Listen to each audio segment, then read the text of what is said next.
Hi കൂട്ടുകാരെ. അപ്പോൾ ഇന്നത്തെ ദിവസത്തേക്ക് എല്ലാ കൂട്ടുകാർക്കും സ്വാഗതം. അപ്പോൾ ഇന്ന് ഞാൻ രാവിലെ വീഡിയോ എടുക്കാനായിട്ടാണ് അടുക്കളയിൽ കയറിയത്. കാരണം എന്താ പറയുക, സ്കൂള് തുറന്ന സമയമല്ലേ.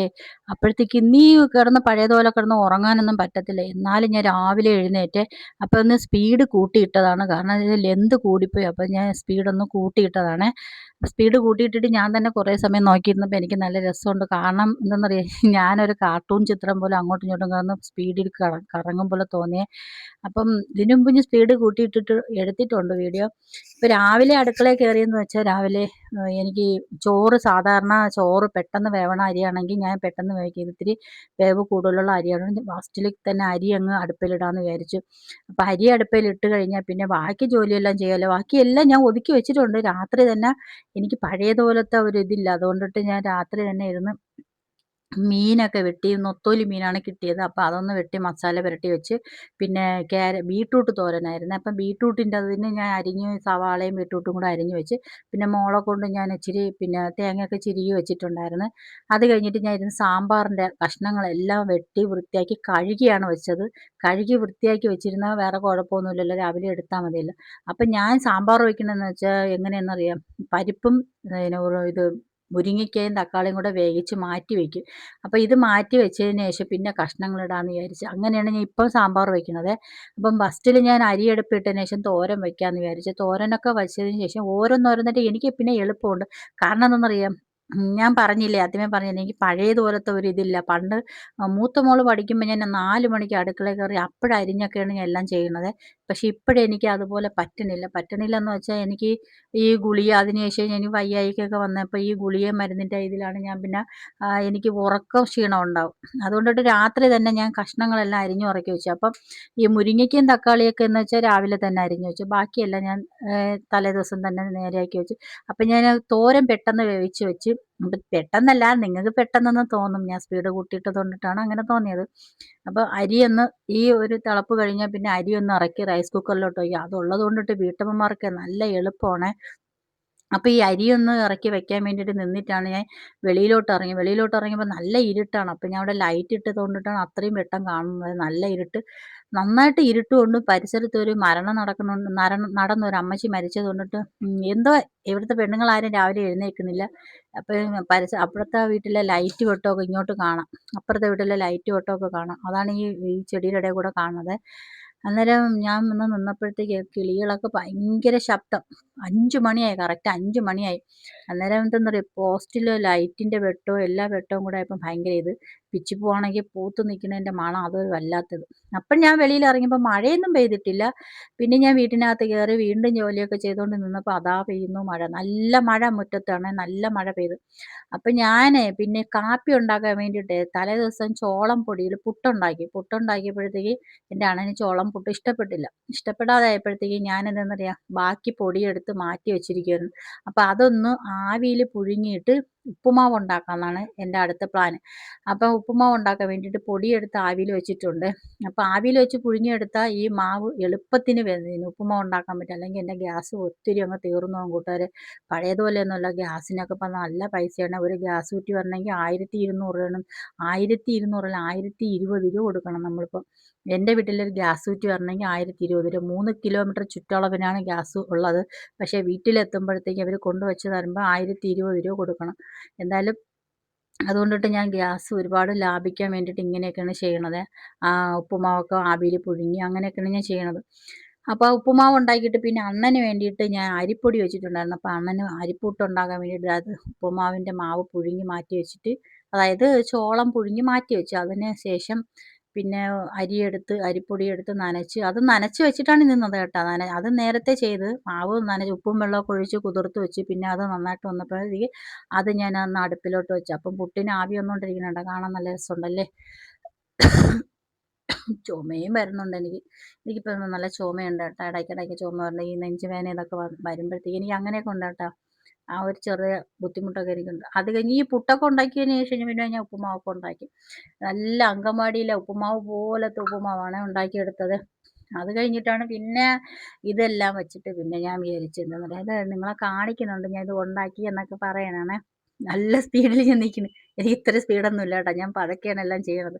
പിന്നെ കുടിവെള്ളമല്ല, ചായക്ക് വെള്ളം വെച്ച്. അപ്പം ഞാൻ രാവിലെ എനിക്കിപ്പോൾ കൊളസ്ട്രോൾ കൂടിയതിന് ശേഷം രാവിലെ രാവിലെ ഞാൻ ചെയ്യണ പണി, ചായക്ക് വെള്ളം വെച്ചിട്ട് അതിൽ നിന്ന് ഒരു അരമൊന്ത വെള്ളം മാറ്റി വയ്ക്കും. എന്തിനാണെന്നറിയോ? രാവിലെ ഞാൻ ഒരു 2 അല്ലി വെളുത്തുള്ളി എന്നും കഴിക്കും രാവിലെ. അപ്പോൾ അതിന് വേണ്ടിയിട്ട് ചായപാത്രത്തിൽ വെള്ളം വെച്ചിട്ട് പിന്നീട് ഞാൻ ഉരുളി എടുത്തിരിക്കണമെന്ന് വെച്ചാൽ ഉരുളിയിലാണ് ഞാൻ സാമ്പാർ വയ്ക്കുന്നത്. ഇതിൻ്റെ ഇടയ്ക്ക് ഞാൻ മീനൊക്കെ വറുത്ത് അത് കാണിച്ചു തന്നല്ലോ, നെത്തോലി മീൻ വറുത്ത് വെച്ചു. അപ്പോൾ അച്ഛനും മക്കൾക്കും കൂടെ ആയിട്ടാണ് മീൻ വറുത്തത്. ഞാനാണെങ്കിൽ ഇപ്പം മീനും മുട്ടയൊന്നും അങ്ങനെ കഴിക്കത്തില്ല, കറി വെക്കണത് മാത്രം കഴിക്കും. അല്ലാതെ ഇപ്പം വയ്യാതായതിനു ശേഷം ഒരു നേരം, ഉച്ചയ്ക്ക് ഒരു നേരം കഴിക്കും. പിന്നെ ഒന്നുമില്ലെങ്കിൽ മാത്രം രാത്രി എന്തെങ്കിലും വിശപ്പുണ്ടെങ്കിൽ മാത്രമേ എന്തെങ്കിലും കഴിക്കൂ, ഇല്ലെങ്കിൽ ഒന്നും കഴിക്കത്തില്ല കൂട്ടുകാരെ. അപ്പോൾ അതിൻ്റേതായിട്ടുള്ള ഒരു ക്ഷീണമൊക്കെ എനിക്ക് വന്ന് തുടങ്ങിയിട്ടുണ്ട്. എന്നാലും ഞാൻ വയ്യായ്ക ഉള്ളത് കൊണ്ടിട്ടാണ് ഭക്ഷണത്തിനോട് ഒത്തിരി നിയന്ത്രണം കാണിക്കുന്നത്. പിന്നെ ഇച്ചിരി കൂടെ വണ്ണം കുറയാനുണ്ട്. വണ്ണം കുറയ്ക്കാൻ വേണ്ടിയിട്ടല്ല, വയ്യായ്ക ഉള്ളത് കൊണ്ടിട്ടാണ്. അപ്പം എന്തേ, കഷ്ണങ്ങൾ വേവിച്ച് വെച്ചിട്ട് അതെടുത്ത് തട്ടി. അപ്പം ഞാൻ മസാലപ്പൊടിയെല്ലാം വറുത്ത് മൂപ്പിച്ചതിന് ശേഷം, മസാലപ്പൊടി എന്ന് വെച്ചാൽ നമ്മൾ സാമ്പാർ വയ്ക്കുന്ന മുമ്പേ ഞാൻ എണ്ണ ഒഴിച്ച് കടുക് പൊട്ടിച്ചിട്ട് മുളകും, മല്ലിപ്പൊടി, മഞ്ഞൾപ്പൊടി, കായപ്പൊടി ഇതെല്ലാം ഞാൻ ഇട്ട് മൂപ്പിച്ച് അത് ചൂടാക്കിയതിന് ശേഷമാണ് രണ്ടാമത് വെച്ച കഷ്ണങ്ങളെല്ലാം വെച്ചത്. ഈ കഷ്ണങ്ങളെല്ലാം ഇട്ട് അതൊന്ന് തിളവന്നതിന് ശേഷം മാത്രമേ ഞാൻ വേവിച്ച് വെച്ച പരിപ്പും ഇതൊക്കെ ചേർക്കുക. കാരണം ആ മുരിങ്ങയ്ക്ക കഷ്ണം അതുപോലെ കിടക്കണം. നമ്മൾ സാമ്പാർ എടുക്കുമ്പോൾ മുരിങ്ങയ്ക്ക പോലെ ഉടഞ്ഞു ചേരാതെ, പക്ഷെ വേഗം വേണം, മുരിങ്ങയ്ക്ക ഉടയാനും പാടില്ല. അങ്ങനെയാണ് ഞാൻ സാമ്പാർ വയ്ക്കുന്നത്. അപ്പോൾ അതിന് വേണ്ടിയിട്ട് ഞാൻ ആ സാമ്പാർ കഷ്ണം, മറ്റേ കഷ്ണം അരപ്പ് തിളച്ചതിന് ശേഷം മാത്രമേ ഇത് വയ്ക്കത്തുള്ളൂ. ആ സമയം കൊണ്ട് കുടിക്കാനുള്ള മൊന്തയിൽ വെള്ളം മാറ്റി വെച്ചിട്ട് തേയിലപ്പൊടി ഇട്ട് പിന്നെ പഞ്ചസാര ഇട്ട് ചായയൊക്കെ ഉണ്ടാക്കി വെച്ച്. അപ്പം ഞാൻ 7 മണിക്ക് മുമ്പ് എനിക്ക് ആഹാരം റെഡിയാക്കണം. അതിന് വേണ്ടിയിട്ട് ഇത്രയും സ്പീഡിൽ ഞാൻ ഉണ്ടാക്കണതല്ല, ഞാൻ സമാധാനമായിട്ടാണ് എല്ലാം ചെയ്യണത്. അപ്പം ഞാൻ സ്പീഡ് കൂട്ടിയിട്ടപ്പോൾ ഇങ്ങനെ ഞാൻ പറയുന്നുണ്ട്. പക്ഷേ ഞാൻ നോക്കിയപ്പോഴേ ഞാൻ രാവിലെയല്ലേ എഴുന്നേറ്റത്. അപ്പോൾ എനിക്ക് നല്ല തണുപ്പുണ്ടായിരുന്നു. പക്ഷേ മൊബൈലിരുന്ന് ഒത്തിരി ദൂരം ആയതുകൊണ്ടിട്ട് എനിക്ക് അതിൽ ഞാൻ പിന്നെ നോക്കിയപ്പോഴേ എൻ്റെ ശബ്ദമൊന്നും പുറത്ത് വരണില്ല. എല്ലാം ഒരുമാതിരി കീളി കരഞ്ഞാണ് കീ കീന്നാക്കി ആക്കി നിൽക്കുമായിരുന്നു. അപ്പം കണ്ട ഞാൻ സാമ്പാർ ഇളക്കണണ്ട. അപ്പോൾ ഈ മുരിങ്ങയ്ക്ക കോല് അതുപോലെ നിൽക്കണം. അപ്പം അങ്ങനത്തെ ഒരു സാമ്പാറാണ് വെച്ചത്. അപ്പോൾ പെട്ടെന്ന് തന്നെ ഞാൻ അടുക്കളയിൽ രാവിലത്തെ ജോലിയൊക്കെ കഴിഞ്ഞു. കാരണം തോരൻ വെച്ച്, മീൻ വറുത്ത്, അതെല്ലാം ചെയ്ത്, കാപ്പി ഉണ്ടാക്കി, ഉപ്പുമാവ് ഉണ്ടാക്കി, പുട്ടുണ്ടാക്കി, ചായ ഇട്ട്, ചോറുണ്ടാക്കി എല്ലാം വെച്ചതിന് ശേഷം ദേ മോൾ ഒരുങ്ങി. അപ്പോൾ എൻ്റെ മോള് ഇതാണ് വേഷം, +1 പോകുമ്പോൾ ഇതാണ് അവളെ വേഷം. അപ്പോൾ ഈ വേഷത്തിൽ അവൾ ഒരുങ്ങി നിൽക്കുകയാണ്. ഇച്ചിരി ലൈറ്റ് കൂടിപ്പോയി, അതാണ് പുള്ളി അങ്ങനെ നിൽക്കുന്നത്. അപ്പോൾ കൊണ്ടാക്കാൻ പോണത് മൂത്ത മോളാണ്. അപ്പോൾ അവൾ കൊണ്ടാക്കിയിട്ട് വരും. അപ്പോൾ അവിടെ ഇച്ചിരി ഡിസിപ്ലിനൊക്കെ വേണം. അതുകൊണ്ടിട്ടാണ് പുള്ളി ഇങ്ങനത്തെ വേഷത്തിലൊക്കെ നിൽക്കുന്നത്. അച്ഛന്മാരുടെ സ്കൂളാണ്, പള്ളി സ്കൂൾ. അപ്പോൾ കത്തോലിക്ക സ്കൂളിലൊക്കെ ചേരുന്ന പിള്ളേർക്ക് നല്ല ഒരു ഇതൊക്കെയാണ്. അപ്പോൾ അങ്ങനെ ആയതുകൊണ്ടിട്ടാണ് പുള്ളിക്ക് ഇപ്പോൾ ആ ഒരു വേഷം. അത് കഴിഞ്ഞിട്ട് മോള് അവളെ കൊണ്ടാക്കിയിട്ട് വിഴിഞ്ഞത്തുനിന്ന് വന്നപ്പോൾ നല്ല കൊഴിയാള, അതായത് തിരിയാനെന്ന് പറയും വടക്കോട്ട്, നമ്മളവിടെ കൊഴിയാളെന്ന് പറയും. മീൻ വാങ്ങിച്ചുകൊണ്ട് വന്ന് 200 രൂപയ്ക്ക് 12 കൊഴിയാള കിട്ടിയേ. അപ്പോൾ അത് കൊണ്ടുവന്നപ്പോഴത്തേക്ക് രാവിലത്തെ ജോലി കഴിഞ്ഞിട്ട് പിന്നെ ഇതും കൂടെ വെട്ടി വെച്ച് അതൊരു 4-5 എണ്ണം എടുത്ത് കറി വെച്ച്. അപ്പോൾ ആ കറി അടുപ്പിലാക്കിയതിന് ശേഷം പിന്നീട് കുറേ തുണിയുണ്ടായിരുന്നു എനിക്ക്. കുറേ തുണിയെന്ന് വെച്ചാൽ പിള്ളേർ കഴുകി തരാമെന്ന് പറഞ്ഞ് പിള്ളേർക്ക് രാവിലെ പണിക്കല്ല, പഠിക്കാനൊക്കെ പോകണം. അതുകൊണ്ടിട്ട് അവളുമാർ ഉഴപ്പി. അന്നേരം ഉഴപ്പിയപ്പോൾ ഞാൻ എന്തെന്നറിയാം, ഞാൻ തന്നെ ചെയ്യണ്ടേന്ന് കരുതിയിട്ട് ആദ്യം ഈ മീൻ ഒന്ന് കുറച്ചെടുക്കാമെന്ന് വിചാരിച്ചു. പിന്നെ ഞാൻ മനസ്സിൽ വിചാരിച്ചു എന്തിന് ഞാൻ തന്നെ പിന്നീടും വെട്ടണ്ടേന്ന് കരുതിയിട്ട് അത്രയും മീൻ ഞാൻ നിങ്ങളുടെ അടുത്ത് പറഞ്ഞ് അവിടെ നിന്ന് ആ മീനും കൂടെ വെട്ടി പിന്നെ അതിൻ്റെ ഒരു 4 എണ്ണം എടുത്തോളൂ കറി വയ്ക്കാനായിട്ട്. പിന്നെ മുരിങ്ങയ്ക്കയും കൂടെ ഇട്ട്, മുരിങ്ങയ്ക്കയും തക്കാളി ഇട്ട് ഞാൻ മീൻകറി വെച്ചു. ഞാൻ മീൻകറി വെക്കണത് ഞാൻ പറഞ്ഞു തന്നിട്ടുണ്ടല്ലോ, നിങ്ങൾ കണ്ടിട്ടില്ല, അറിയത്തില്ലേ? അരപ്പ് തിളച്ചതിന് ശേഷം മീൻ കഷ്ണം ഇടുക, അതിന് ശേഷം അതും തിളച്ചതിന് ശേഷം മാത്രമേ മുരിങ്ങയ്ക്കയും തക്കാളി ഇടത്തുള്ളൂ. അപ്പോഴും ഞാൻ ഈ സാമ്പാറിൽ ഇട്ടതുപോലെ തന്നെ മുരിങ്ങയ്ക്ക കോല് നന്നായിട്ട് കിട്ടും, അല്ലെങ്കിൽ മുരിങ്ങയ്ക്ക കോല് വെന്ത് പോകും. അപ്പോൾ ഇങ്ങനെ ഒന്ന് കറി വെച്ചാൽ നല്ല ടേസ്റ്റാണ് കേട്ടോ. അപ്പോൾ ഇന്ന് ഞാൻ കറി വെച്ചതിൽ ഞാൻ കുടംപുളിയല്ല ഇട്ടത്, പുളിയാണ് ഇട്ടിട്ടുള്ളത്. ഇച്ചിരിയേ ചേർത്തിട്ടുള്ളൂ. കാരണം എനിക്ക് നല്ല ജോലി തിരക്കായിരുന്നു ഇന്നത്തെ ദിവസം. ഈ വീഡിയോ എടുക്കുന്ന ദിവസം നല്ല തിരക്കാണ് എനിക്ക്. കാരണം എനിക്ക് എത്രയും പെട്ടെന്ന് ജോലി എടുത്ത് തീർക്കണം എന്നുള്ള ഇതിലാണ് ഞാൻ പെട്ടെന്ന് ജോലിയൊക്കെ ചെയ്ത് തീർക്കാമെന്ന് വിചാരിച്ചത്. അപ്പോൾ ഇതെല്ലാം കഴിഞ്ഞിട്ട് തുണി കഴുകാനായിട്ട് അലക്കലിൻ്റെ മൂട്ടി വന്നു. ഒരു പ്രാവശ്യം ഞാൻ വന്ന് നോക്കിയപ്പോൾ അവിടെ നല്ല വെയിലായിരുന്നേ. അന്നേരം കല്ലിൽ കൂടെ കമന്ന് കിടക്കുക. എന്താണെന്നറിയാം, 2 ബേസിൻ തുണി ഇരിക്കണ കണ്ടപ്പോഴേ എൻ്റെ കൈയും കാലൊക്കെ ഭയങ്കര വേദനയായിപ്പോയി. കാരണം എനിക്ക് ഒന്നാമത് ഒരു തുണിയെടുത്ത് ഇങ്ങനെ അടിക്കാൻ പോലും വയ്യ. ആ ഒരു ബുദ്ധിമുട്ടിലാണ് ഞാൻ നിൽക്കുന്നത്. എന്നാലും പിന്നെ കാണിച്ചു തരണത് എന്താണെന്നറിയാം, ലിക്വിഡ്. നമ്മൾ ഈ തുണി വാഷ് ചെയ്യണ മണക്കണ ഇതൊക്കെയല്ലോ, എന്തോന്ന് കമ്പട്ടാ എന്തൊക്കെ സാധനം ഉണ്ടല്ലോ, അത് രണ്ടും കൂടെ മിക്സ് ചെയ്ത് ഞാൻ കൊണ്ടുവച്ചിരിക്കുന്നത്. അതാണ് എടുത്ത് നിങ്ങളെ കാണിച്ചത്. അപ്പം ഞാൻ ഫസ്റ്റിലൊരു തുണിയെടുത്ത് അലക്കിയതിന് ശേഷം പിന്നെ ക്യാമറ ഓഫ് ചെയ്ത് വെച്ചു. പിന്നെ അത് കഴിഞ്ഞിട്ട് പിന്നീട് ഈ തുണികൾ മൊത്തവും കഴുകി തീരുന്നത് വരെ ഞാൻ പിന്നെ ആ വെയിലും കൊണ്ട് വെയിലില്ല, പുറത്ത് മാത്രമേ വെയിലടിക്കുന്നുള്ളൂ. എൻ്റെ മുഖത്തോ അങ്ങനെയൊന്നും വലുതായിട്ട് വെയിലില്ല. ആ ഭാഗം തണൽ വന്നുകൊണ്ടിരിക്കുകയാണ്. പിന്നെ ഈ തുണികളെല്ലാം കഴുകി വച്ചപ്പോഴത്തേക്ക് എൻ്റെ മോൻ വന്ന്, എൻ്റെ അനിയത്തിൻ്റെ മോൻ അവിടെ നിൽക്കുമായിരുന്നു. അതിന് പനിയായിട്ട് നിൽക്കണേണ്. പക്ഷേ എന്നാലും ഞാൻ പറഞ്ഞു, മക്കളെ ആ വല്യമ്മയ്ക്ക് ഇത്തിരി തുണി എടുത്തുകൊണ്ട്, വല്യമ്മ എന്നല്ല വിളിക്കുന്നത്, ബിന്ദു അമ്മ എന്നാണ് വിളിക്കുന്നത്, വല്യമ്മ എന്ന് വിളിക്കില്ല. കുഞ്ഞിലേ ബിന്ദു അമ്മ എന്നാണ് വിളിക്കുന്നത്. അപ്പം ഞാൻ പറഞ്ഞു, മക്കളെ ബിന്ദു അമ്മയ്ക്ക് ഇത്തിരി തുണി എടുത്തുകൊണ്ട് വച്ചേക്കളെന്ന് പറഞ്ഞപ്പം എൻ്റെ കൊച്ചു വന്ന് ആ തുണിയും ബക്കറ്റ്, വയ്യാത്തവനാണേ, എന്നിട്ടും തൂക്കി പറക്കി കൊണ്ടുവച്ച് തന്നു. വച്ചെന്നിട്ട് ഇങ്ങനെ ഇറങ്ങി വരുമായിരുന്നു. അപ്പം അവൻ അത്രയും ചെയ്ത് തന്നതുകൊണ്ട് എനിക്ക് ഒരു ഉപകാരമായേ. പിന്നെ ഇങ്ങോട്ട് വാടാന്ന് വിളിച്ചപ്പോഴത്തേന് ഭയങ്കര ചമ്മലായിപ്പോയി. അപ്പം ഞാൻ പറയണതാണ്, ഒരു ബക്കറ്റ് തുണി ഞാൻ മേളിൽ കൊണ്ട് ദൈവം വച്ച് തന്നു എന്നാണ് ഞാൻ പറയണത്. അപ്പോഴത്തേക്ക് അവൻ അവിടെ നിൽക്കുമായിരുന്നു. അപ്പം അവനിഞ്ഞ് വാ വാന്ന് വിളിച്ചപ്പോൾ അവന് ഭയങ്കര ചമ്മൽ. ദേ വന്ന് നോക്കിക്കൊണ്ടിരിക്കണം. അവന് പേടിയാ, സ്കൂളിൽ പോകാതെ നിന്നുകൊണ്ടിട്ട് ഇങ്ങനെ കാണിക്കുമ്പോൾ ആരെങ്കിലും കൂട്ടുകാർ കാണുമോ എന്നൊരു പേടിയില്ല. അവന് പനിയായിട്ട് വീട്ടിൽ നിന്നതാണ്, ഒട്ടും വയ്യ. പക്ഷെ ആ ബക്കറ്റും തുണിയും കൊണ്ട് വെച്ചേന്ന്, എന്നിട്ട് അങ്ങ് പോയി.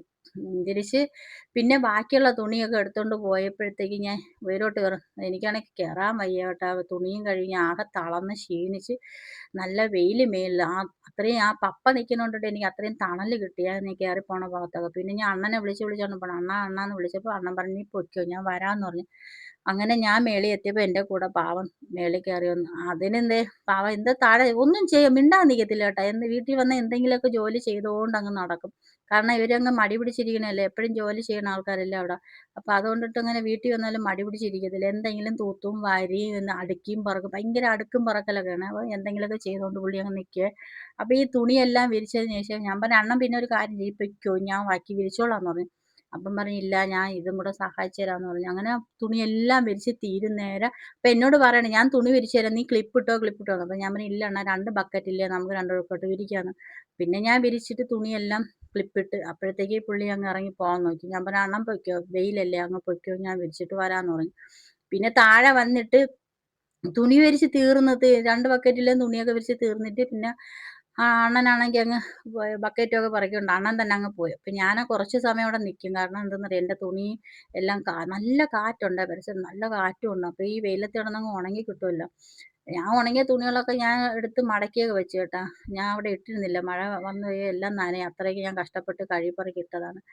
അന്നേരം വീട്ടിൽ താഴെ ഇറങ്ങിയപ്പോഴത്തേക്കേ എൻ്റെ ഇളയ മോളെ സ്കൂളിൽ ചേർക്കണതിൻ്റെ അന്ന് തിങ്കളാഴ്ച 6-ാം തീയതി ഞാൻ വിഴിഞ്ഞത്ത് പോയപ്പം കുറച്ച് നൊത്തോലി വാങ്ങിച്ചായിരുന്നേ.